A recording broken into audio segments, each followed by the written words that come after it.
She never came home that night. The October rain had been falling with a quiet persistence since dusk, painting the streets of Leslieville in ribbons of reflected neon and trembling shadows. Streetlights shimmered in puddles, and the air carried the faint scent of wet leaves and cold stone. At St. Matthew's Church, the annual community recital had drawn to a close just after 9. The audience had long dispersed, their laughter fading into the night, but a few still recalled seeing Margaret Thompson, calm, meticulous, unhurried, gather her sheet music and slide it into her worn leather satchel. She exchanged a few soft words with the organist, offered her usual polite smile, and then stepped out into the drizzle. Her auburn hair was tucked beneath a knitted cap, her navy peacoat buttoned against the wind. She wheeled her bicycle toward the side exit, passing beneath the amber halo of a flickering street lamp that spilled light across the rain-slick pavement. That moment, ordinary, unremarkable, was the last anyone saw of her. By midnight, her brother Daniel had already called the police. Margaret Thompson was a creature of routine, a woman whose life unfolded like a well-rehearsed sonata. She taught piano lessons to neighborhood children 6 days a week, shopped every Thursday at the same corner grocery, and sat in her favorite pew every Sunday morning without fail. Her small apartment on Jones Avenue was as composed as she was, books and scores neatly stacked, candles arranged by height, a metronome ticking softly on the shelf like a heart beating in time with her quiet world. When she failed to answer her phone that night, Daniel's concern sharpened into fear. He drove across town beneath the unrelenting rain, his hands gripping the wheel as if the act of driving might keep the panic from consuming him. He found her apartment dark, the curtains drawn tight. The door was locked. From behind the glass, her cat meowed with a kind of helpless expectancy, as though it too knew something was wrong. The next morning, as the city stirred under grey dawn, a jogger spotted her bicycle leaning neatly against the stone pillars at the entrance to Riverdale Park East, less than half a mile from the church.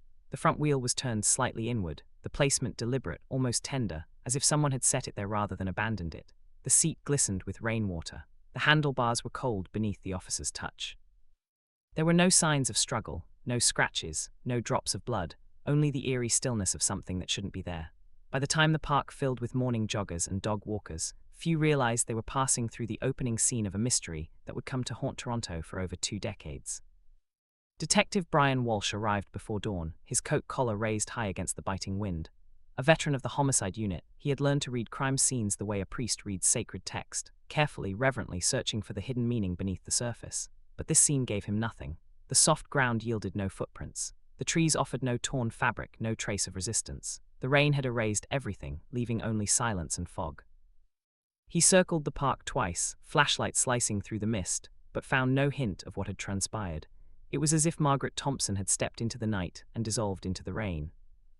By afternoon, her family sat in the harsh fluorescence of the police station, hollow-eyed and wordless. Her mother, Alina, clutched a framed photo of Margaret taken at a summer recital, her daughter mid-laugh, hands suspended above piano keys like a frozen melody. Her father, William, sat rigid beside her, his jaw set, eyes staring at a point far beyond the present moment. Daniel tried to answer the detective's questions, his voice trembling despite his resolve. No, Margaret had no enemies. No, she hadn't argued with anyone. No, she wasn't seeing anyone. She lived quietly, almost invisibly, her days moving between music lessons, prayer, and solitude. Her life left no shadows deep enough to hide in. As the days turned into weeks, the investigation grew in scope and desperation. Officers went door to door through Leslieville's narrow streets, interviewing neighbors, store clerks, parishioners, anyone who might have glimpsed her. The church community was questioned. Her fellow teachers at the music academy gave statements, and volunteers searched every inch of Riverdale Park. Police dogs combed the wet grass in careful grids while divers sank into the pond's murky depths, their movements slow and spectral beneath the grey water. Cameras flashed, yellow tape fluttered, and the city seemed to hold its breath. But there was nothing, no trace, no clue, no closure. It was as though the rain had claimed her, washing her gently from the world and leaving behind only questions that would echo through Toronto's quiet streets for years to come. Margaret Rose Thompson was 34 years old when she vanished, a woman whose quiet grace seemed almost immune to the passage of time. Those who knew her often said she carried an ageless calm, as though her soul moved to a slower rhythm than the rest of the world. Born and raised in the soft-spoken suburbs of Scarborough, she was the middle child in a family that valued education, discipline, and quiet dignity. Her father was an accountant, methodical, precise, dependable. Her mother, a school librarian, filled their home with the scent of old books and the hush of stories waiting to be read. In such a household, Margaret's love for music was both expected and extraordinary. It was her refuge, her language, the one space where her reserved demeanor gave way to something radiant and free. By 16, she was performing Chopin nocturnes, with such feeling that audiences often sat motionless long after the final note had faded. By 20, she had completed her degree in music education at the University of Toronto, her talent tempered by discipline and grace. Soon after, she began teaching piano from her parents' basement, modest beginnings that would evolve into a quiet but steady vocation. Margaret's life was a composition of order and ritual, every measure carefully arranged. She woke each morning at 6 o'clock sharp and practiced scales for exactly 30 minutes before breakfast. Her tea was always Earl Grey with honey, never milk. She rode her bicycle through every season, through snow, wind, and rain, declining her father's repeated offers to help her purchase a car. Her apartment on Jones Avenue reflected the same harmony that guided her life. Books arranged alphabetically, houseplants watered twice a week with measured care, and a small keyboard tucked in the corner where she composed simple, haunting melodies long after the city had fallen silent. Her students adored her. To them, she was not just a teacher, but a gentle force of reassurance. She had a rare patience, the kind that allowed nervous children with trembling fingers to find their rhythm. She never scolded or raised her voice. Instead, she spoke softly, guiding each note until it bloomed into confidence. Parents often said she had a gift, not only for music, but for creating a space where children felt safe enough to try. On weekends, Margaret could be found in nursing homes, where her music carried through the sterile air like a balm. She played for residents whose eyes filled with tears at melodies they hadn't heard in half a century. The staff often said she brought something to those rooms that lingered long after she left, something between comfort and remembrance. And yet, in the weeks leading up to her disappearance, subtle changes began to ripple through the stillness of her life. Her brother Daniel noticed it first during a quiet evening in late September. They'd shared takeout Chinese food in her kitchen, the clink of chopsticks and the hum of rain outside filling the spaces between conversation. Margaret had seemed distracted, her gaze repeatedly drawn to the window, as if listening for something beyond the glass. She had mentioned, almost as an afterthought, that she felt like someone was watching her. Then she'd laughed softly, brushing it off, insisting she was being silly. Her colleagues at the music academy noticed a similar shift. She'd declined an invitation to a small staff gathering, saying she was exhausted, though she'd never been one to avoid company. And her elderly neighbor, Mrs. Patricia Gordon, remembered seeing Margaret on her balcony late one night, long after most lights on the street had gone dark. She was standing motionless, her hands resting on the railing, staring down at the empty street below as if waiting for something or someone to appear. In hindsight, these small moments took on the weight of omens, but at the time they were dismissed as nothing more than fatigue, perhaps the quiet strain of a life lived in gentle solitude. No one could have guessed that within weeks, Margaret Rose Thompson, the woman who had spent her life creating harmony, would slip wordlessly into silence. Detective Walsh pieced together these fragments during interviews, his notebook filling with observations that felt significant yet led nowhere. Phone records showed calls to her family, her students' parents, and the music academy, but there were also 3 calls to an unlisted number in the weeks before her disappearance. When investigators traced it, they found it belonged to a payphone outside a convenience store in the West End. No surveillance footage existed, and no one remembered seeing anyone use it. A search of Margaret's apartment revealed nothing alarming. Her bills were paid, her calendar was filled with upcoming lessons, and there was a half-finished letter to a childhood friend on her desk, the handwriting neat and unhurried. In her bedside drawer, police found a journal, but the entries were mundane, recordings of daily tasks and musical observations. The last entry, dated October 10th, 3 days before she disappeared, read simply, "Practiced Debussy, rain all day, feeling restless." Her bank account showed no unusual activity, no large withdrawals, no suspicious deposits. Her credit card had last been used at a bookstore on Queen Street, where she had purchased a biography of Clara Schumann. The store clerk remembered her vaguely, describing her as polite and quiet, just another customer on an ordinary afternoon.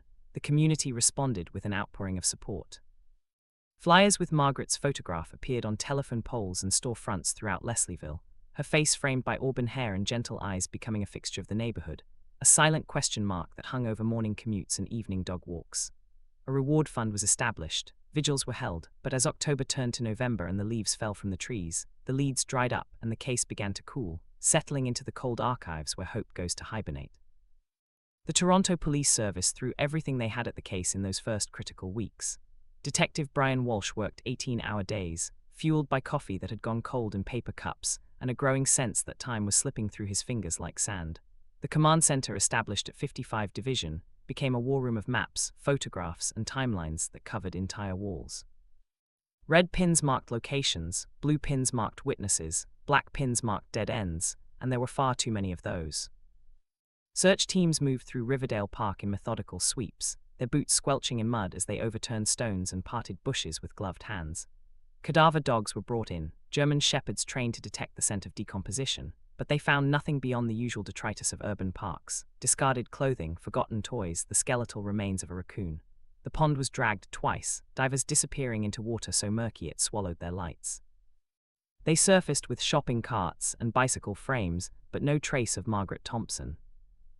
The bicycle itself was examined with forensic precision. Fingerprints were lifted from the handlebars, but they belonged only to Margaret. No foreign DNA was detected on the seat or frame. The tires showed normal wear, consistent with regular use on paved roads. There were no scratches suggesting it had been thrown or damaged. It had simply been placed there, leaning against those stone pillars as though Margaret had stopped to rest and never returned. Surveillance footage became the investigation's greatest frustration. In 2003, security cameras were not yet ubiquitous, and those that existed often recorded over their tapes every 72 hours. The church had no cameras, and the businesses along Queen Street had older systems with grainy resolution that turned faces into indistinct blurs.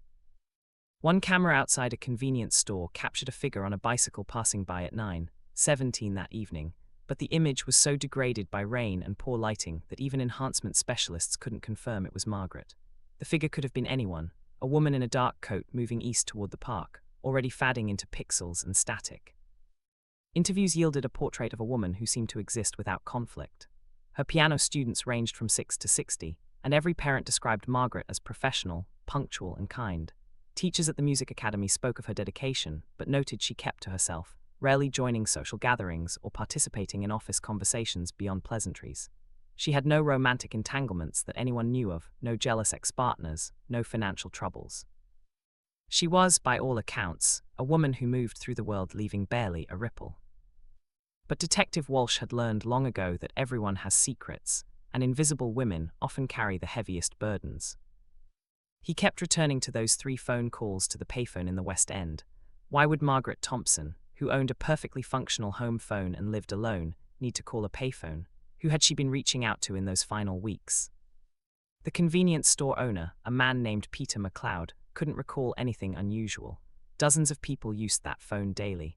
Without surveillance footage, it was impossible to know who had been on the other end of those conversations.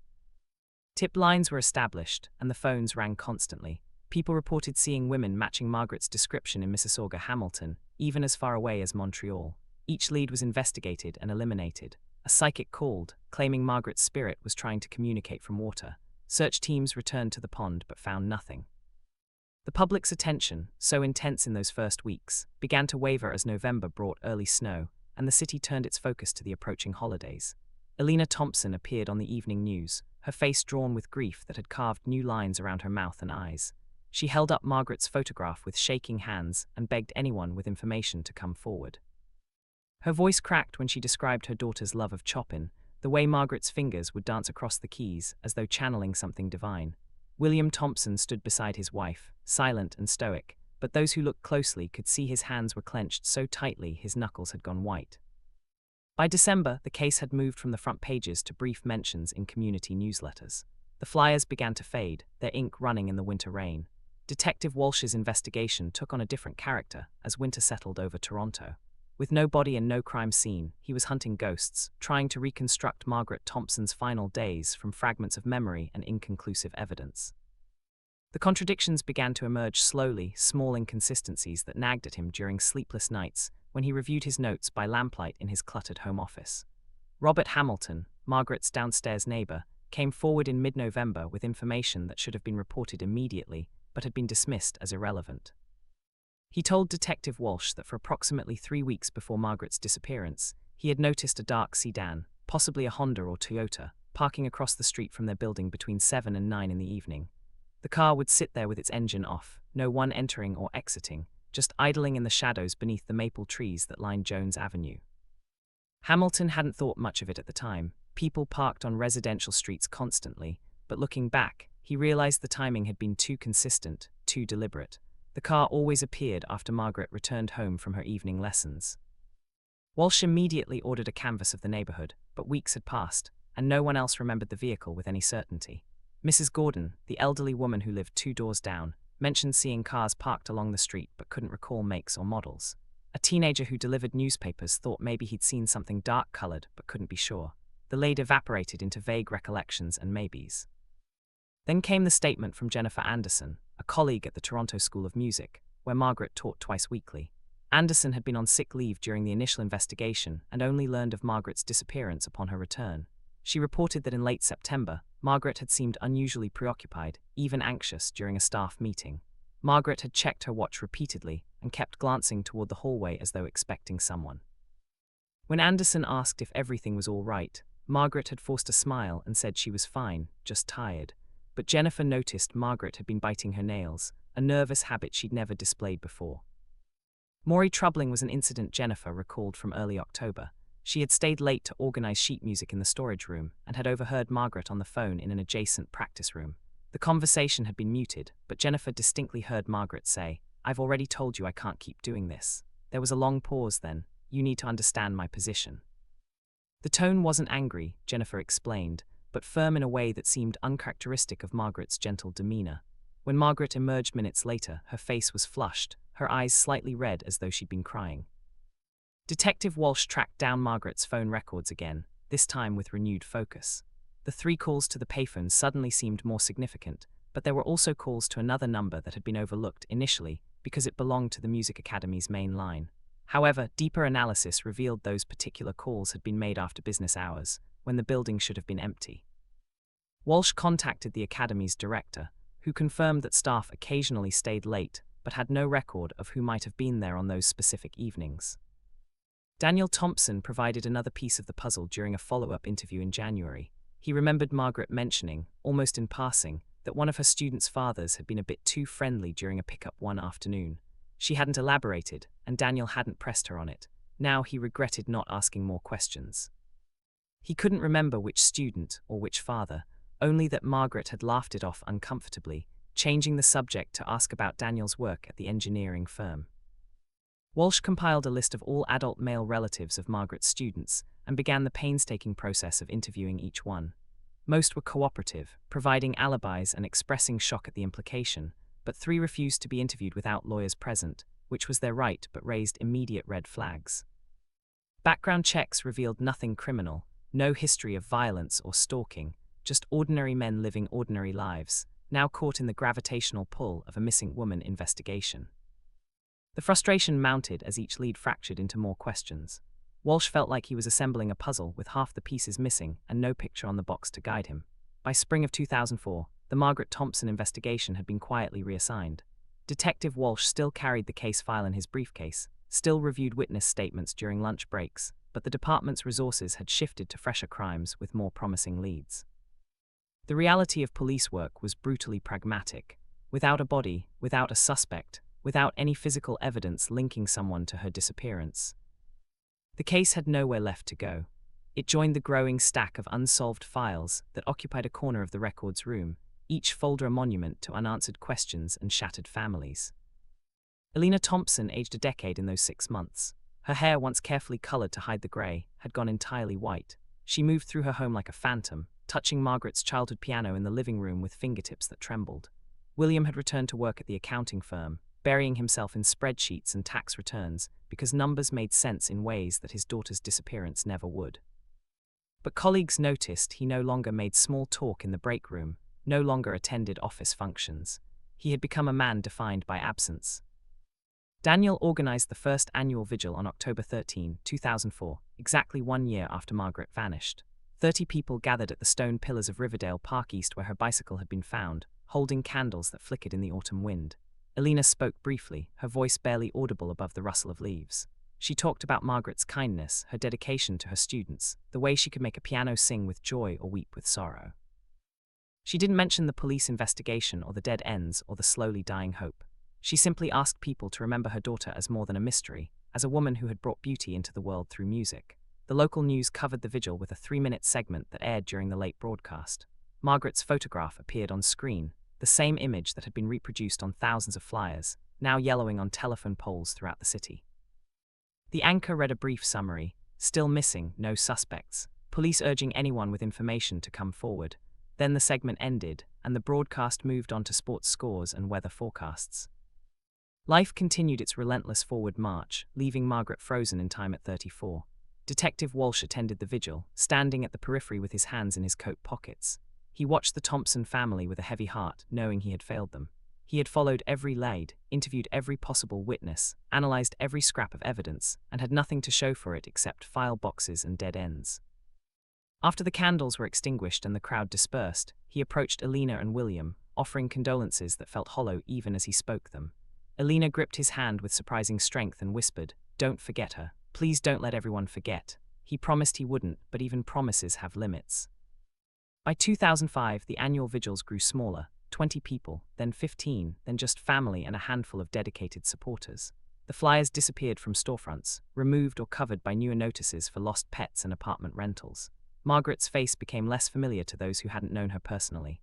The city absorbed her absence the way soil absorbs rain, until only those who loved her carried the weight of her vanishing. Margaret's apartment was eventually cleared out by her family. Danielle spent a weekend boxing up her belongings, each item a fresh wound. Her sheet music went into storage, her clothes were donated to charity, her small keyboard was given to one of her former students, a girl who cried when she played the first chord. The apartment was re-rented to a young couple who knew nothing of what had happened there, who slept in the bedroom where Margaret had once composed melodies and never came home. Detective Walsh kept a photograph of Margaret on his desk, tucked into the corner of his bulletin board. It showed her at a recital, hands poised above piano keys, her expression serene and focused. He looked at it most mornings and thought about the dark sedan that had never been found, the payphone calls that had never been explained, the father who had been too friendly but whose identity remained unknown. 21 years is long enough for the world to change beyond recognition. The Toronto of 2024 bore little resemblance to the city Margaret Thompson had disappeared from in 2003. Smartphones had replaced payphones, social media had transformed how people connected and how police investigated crimes, and digital forensics had evolved from a specialized niche into an essential tool capable of extracting information from devices that would have seemed like science fiction 2 decades earlier. The Toronto Police Service Cold Case Unit had been restructured and expanded, now operating with algorithms that cross-referenced old cases against new databases. Detective Sarah Miller, who had been in elementary school when Margaret vanished, inherited a caseload of 73 unsolved disappearances and homicides dating back to the 1980s. She approached each file with fresh eyes, unburdened by the frustrations and dead ends that had defeated previous investigators. Margaret Thompson's case landed on her desk in February, a thick folder held together with rubber bands that had dried and cracked with age.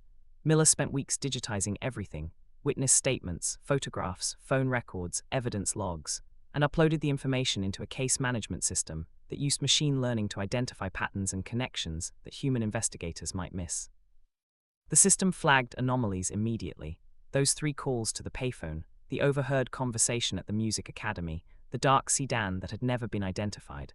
But it was a different connection that caught Miller's attention, something so subtle it had been invisible in 2003. Margaret's phone records showed she had made several calls to the Toronto School of Music after hours, but Miller noticed something Walsh hadn't: the duration of those calls. They weren't brief, the kind someone might make to check if anyone was still in the building. They had lasted between 12 and 28 minutes, suggesting conversation, not just leaving a message or making an inquiry. Miller pulled personnel records from the Music Academy, which had been archived digitally years earlier. In 2003, only 4 staff members had keys allowing after-hours access: the director, the building manager, and 2 senior instructors. One name appeared in multiple places throughout the investigation file, though never as a suspect. Kenneth Fraser had been a music theory instructor at the academy, 41 years old at the time of Margaret's disappearance. He had been interviewed briefly, had provided a statement confirming Margaret was a dedicated colleague, and had expressed shock at her vanishing. His interview notes were unremarkable. Walsh had moved on to more promising leads, but Miller noticed something in the marginal notes. A comment written in Walsh's cramped handwriting: "Seemed nervous, kept adjusting glasses, said he barely knew her." Miller ran Fraser's name through current databases and found he was now 62, retired, living in a modest bungalow in Scarborough. No criminal record, no subsequent police contacts. He had left the Music Academy in 2006, citing health reasons, and had spent the following years working part-time as a private music tutor before retiring completely in 2020. Kenneth Fraser lived on a quiet street where maple trees formed a canopy over cracked sidewalks, and children rode bicycles in lazy circles during summer afternoons. His bungalow was painted a faded yellow, the trim showing signs of neglect, gutters sagging slightly under the weight of accumulated leaves. A well-maintained garden bordered the front walkway, rows of hostas and dahlias arranged with mathematical precision. The house had the stillness of a place where time moved differently, where routines were sacred and disruption unwelcome. Detective Miller approached the case with methodical care. Before making contact, she conducted weeks of background research that painted a portrait of a man who had lived his entire adult life in the margins. Fraser had never married, never had children. Tax records showed modest income from private tutoring until his retirement.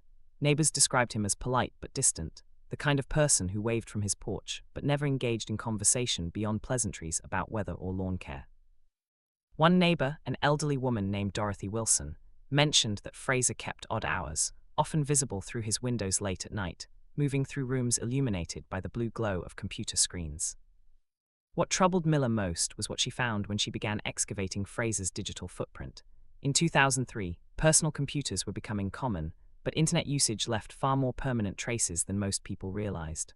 With a warrant, Miller's team retrieved archived records from Fraser's old internet service provider. The browsing history from that era revealed patterns that sent cold understanding down her spine. Searches for Margaret Thompson's name, conducted repeatedly in the weeks before and after her disappearance, visits to online forums discussing missing persons cases, but more disturbing were the searches from earlier years. How to avoid security cameras, whether bicycle tracks could be traced, decomposition rates in cold water. The computers seized from Fraser's home in 2024 were newer models, but forensic specialists found something remarkable. Fraser had kept an external hard drive containing data transferred from his original computer files dating back to 2002. Among the music theory documents and lesson plans were folders of photographs, hundreds of them. Margaret Thompson featured prominently, but these weren't the casual snapshots colleagues might share. These were surveillance photographs, taken from a distance with a telephoto lens. Margaret leaving her apartment building, Margaret locking her bicycle outside the music academy, Margaret sitting alone in a cafe, unaware she was being watched. The timestamps spanned from June 2002 through October 2003. Miller studied the images with growing horror. They documented an obsession that had clearly escalated over months. Early photos showed Margaret in public spaces, captured almost casually. Later images became more intimate, more invasive. There were shots taken through her apartment window at night, the telephoto lens capturing her at her kitchen table, reading a book, washing dishes, existing in what she believed was privacy. In one particularly chilling image, Margaret stood on her balcony in a nightgown, staring out at the street below. Miller realized this must have been the moment Mrs. Gordon had described, when Margaret seemed to be searching for something in the darkness. She had been looking for whoever was watching her.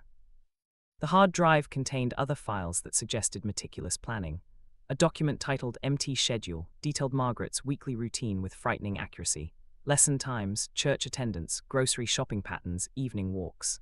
Another folder contained maps of Riverdale Park, with handwritten annotations about lighting conditions, pedestrian traffic patterns, and sightlines from nearby streets. There were photographs of the stone pillars, where her bicycle had eventually been found, taken from multiple angles at different times of day. Fraser had also maintained a journal, typed entries that read like love letters twisted through the lens of possession.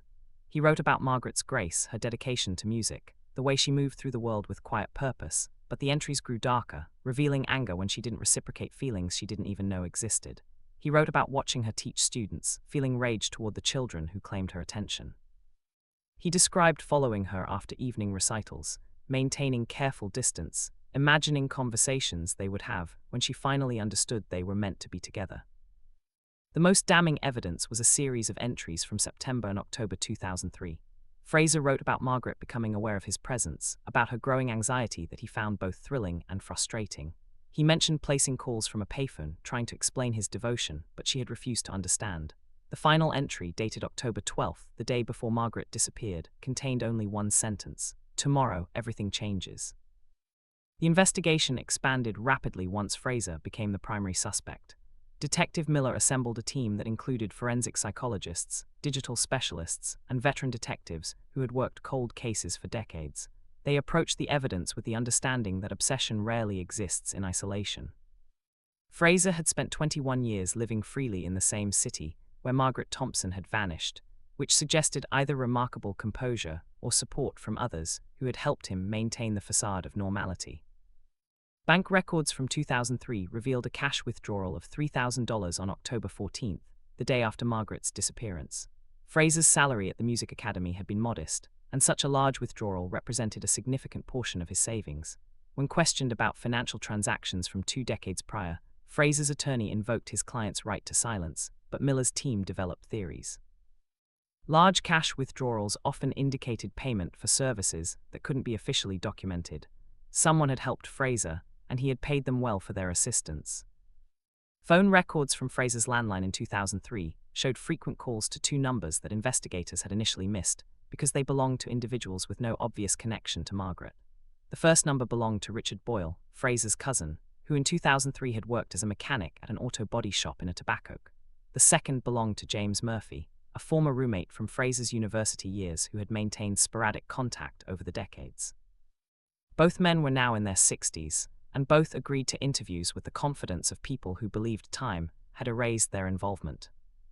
Boyle cracked first, confronted with phone records showing 12 calls between him and Fraser in the 2 weeks surrounding Margaret's disappearance. He admitted that Kenneth had asked for help with what he described as a transportation problem.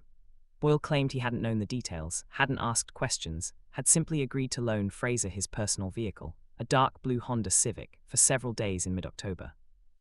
The car matched the description Robert Hamilton had provided of the sedan parked outside Margaret's apartment building. When asked why he hadn't come forward during the original investigation, Boyle's answer was chillingly simple: Kenneth was family, and you protected family. No questions asked. The Honda had been sold years ago, passing through multiple owners before eventually being scrapped in 2015.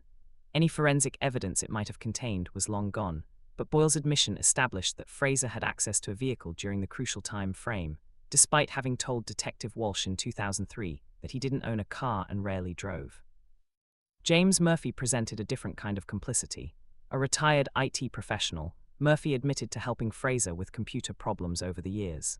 In 2003, he had shown Fraser how to encrypt files and use proxy servers to mask internet activity.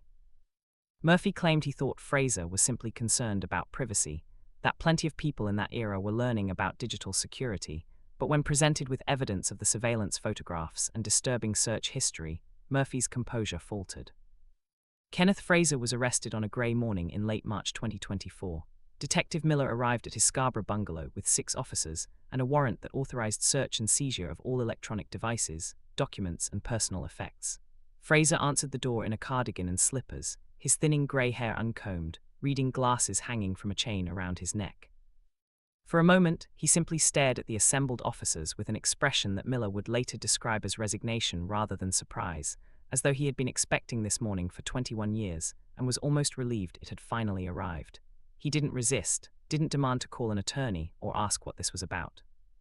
He simply stepped aside and allowed the officers to enter, then sat on his living room sofa with his hands folded in his lap while his home was systematically dismantled around him. Miller watched him carefully, noting the way his gaze drifted to the bookshelf where a framed photograph of the Toronto School of Music faculty from 2002 was displayed. Margaret Thompson stood in the back row, her smile polite and distant.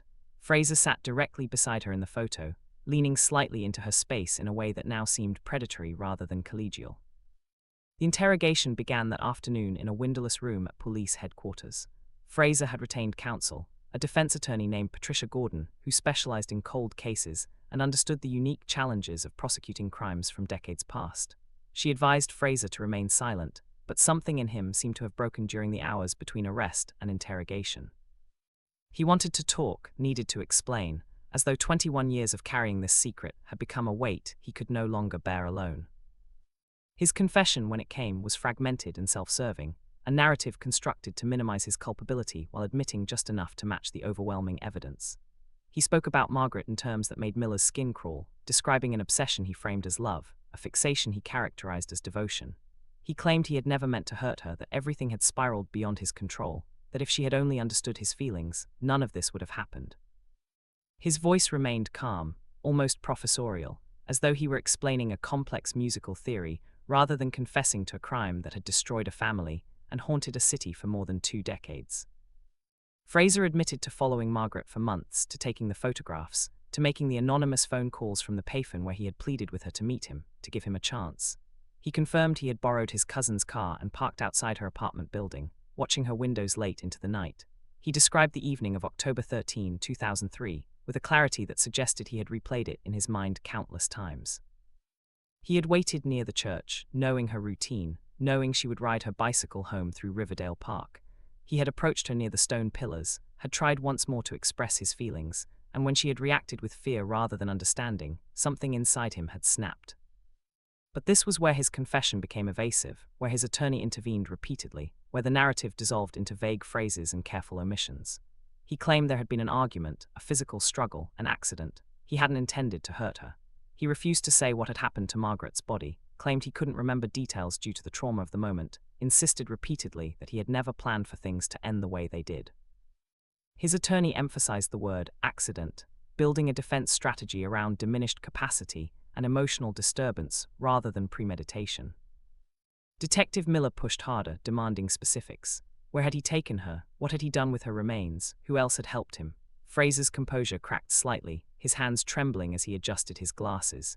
He admitted that Richard Boyle had helped him move something heavy that night, wrapped in tarps in the trunk of the Honda, but claimed his cousin hadn't known what was being transporting.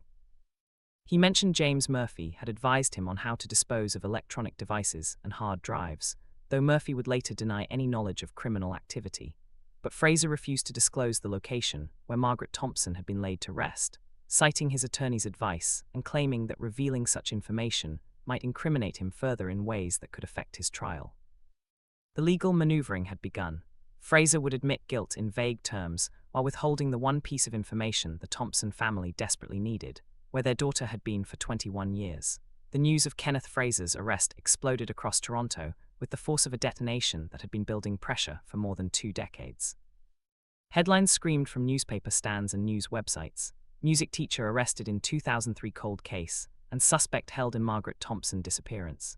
Television news crews descended on Fraser's quiet Scarborough neighborhood, interviewing shocked neighbors who struggled to reconcile the polite man who tended his garden with the predator who had stalked and murdered a colleague. Dorothy Wilson, the elderly neighbor, told reporters she felt sick knowing she had lived next to him for years, had exchanged pleasant greetings while he carried such darkness inside him. Alina Thompson was 78 years old when Detective Miller called to inform her that an arrest had been made. She sat in the same living room where Margaret's childhood piano still occupied a corner, now draped with a cloth because seeing the keys had become too painful.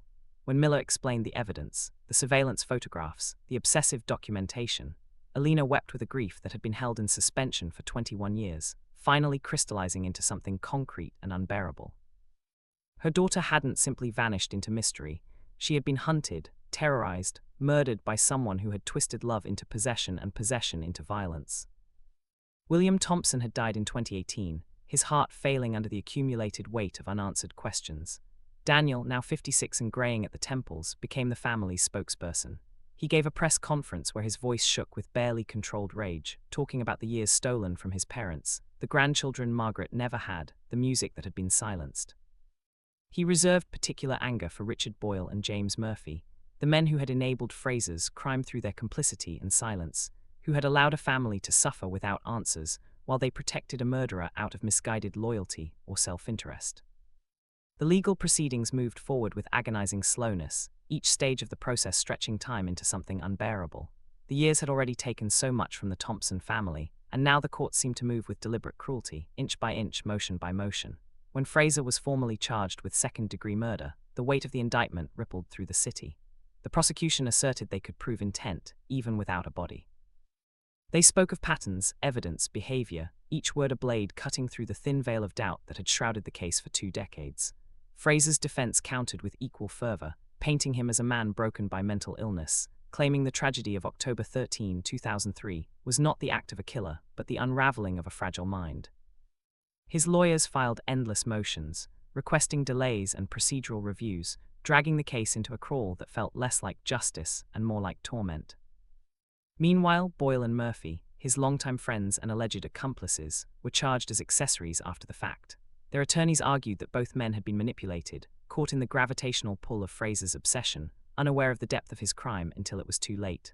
The court sessions became a revolving door of testimony, speculation, and technical debate, each hearing reopening the wounds of a story the community had never fully healed from. What had once been whispers of tragedy now became dissected evidence on public record, the details of Margaret Thompson's final moments relived again and again under the sterile lights of a courtroom. Outside those walls, the city itself seemed to grieve. The response from the community was layered, part sorrow, part anger, part reluctant acceptance. At the Toronto School of Music, where Margaret had once filled the halls with the sound of her students' uncertain scales, her former colleagues struggled with guilt that felt impossible to articulate. They asked themselves the same quiet questions over and over. Had we seen something? Could we have stopped this? Some of Margaret's former students, now grown with families of their own, came forward to share their memories of her. They spoke of her patience, her warmth, the soft encouragement that had shaped not only their musical abilities but their confidence in life itself. Their recollections painted a portrait richer than the headlines, a reminder that before she was a victim, she had been a light in so many lives. Vigils began to reappear, not to mourn her disappearance this time, but to reclaim her story. Candles were lit outside St. Matthew's Church, where she had last been seen, their flickering glow reflecting off the same rain-slicked pavement that had once mirrored her bicycle wheels. People spoke her name aloud, sang the hymns she used to play, and allowed her memory to breathe again, not as a case file, but as a woman who had lived, loved, and brought beauty into the world. And yet, beneath the relief of resolution and the headlines announcing justice for Margaret Thompson, there remained an aching void that no conviction could fill. Her body had never been found. Fraser refused to reveal its location, holding the truth like a bargaining chip in his ongoing plea negotiations. His silence became a final cruelty, an assertion of control that lingered long after the verdicts were read. Searches were renewed, guided by data-driven reconstructions of his movements from 2003 and cross-referenced with property records and topographical changes across Toronto. But the city had transformed over the intervening decades. New developments stood where empty lots once lay. Parks had been reshaped, waterways dredged, and entire neighborhoods rebuilt. The landscape that had swallowed Margaret was no longer the same, and finding her within it felt more impossible with each passing month. Elena Thompson did not live to see the end of it. 18 months after Fraser's arrest, she passed away quietly in her sleep, her final wish to bring her daughter home, unfulfilled. Daniel, now grey at the temples, continued to fight for answers, pressing the authorities for renewed searches and appeals for information.